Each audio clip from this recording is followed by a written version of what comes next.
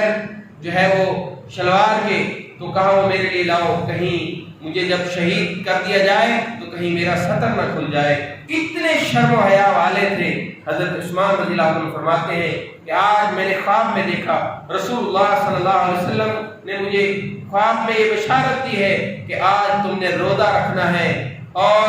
جو ہے جب تم روزہ رکھو گے افطار کے وقت سے پہلے پہلے جو ہے آپ کو شہید کر دیا جائے گا۔ اور حضرت عثمان رضی اللہ تعالیٰ عنہ قرآن کی تلاوت کر رہے تھے۔ قرآن کی تلاوت کے دوران ہی ان ظالموں نے حضرت عثمان رضی اللہ تعالیٰ عنہ کو شہید کیا، اور ان کے خون کے جو فوارے تھے وہ اس قرآن کے اوپر پڑے۔ قرآن کی آیت کے یہ الفاظ تھے، فَسَيَكْفِيكَهُمُ اللَّهُ، ان قریب اللہ ان کو کافی ہو جائے گا، اللہ ان کا بدلہ لینے کے لیے اکیلا اللہ ہی کافی ہے۔ اور آج بھی جو ہے وہ ترکی کے میوزیم کے اندر وہ قرآن پڑا ہوا ہے جس کے اوپر حضرت عثمان رضی اللہ تعالیٰ عنہ کے خون کے نشانات ہیں۔ حضرت عثمان رضی اللہ تعالیٰ عنہ اللہ ان سے راضی ہو گیا، وہ اللہ سے راضی ہو کر اس دنیا سے گئے۔ اللہ رب العالمین سے دعا ہے کہ اللہ جو سنا ہے سمجھا ہے اس کے عمل کی توفیق عطا فرما۔ اللہ صحابہ کرام رضوان اللہ علیہم اجمعین کی شان، عزت اور عظمت کی کو بیان کرنے کی توفیق عطا فرما، اور ان کی دل سے عزت کرنے کی توفیق عطا فرما۔ اللہ رب العالمین سے دعا ہے جو سنا ہے سمجھا ہے عمل کی توفیق عطا فرمائے۔ وآخر دعوانا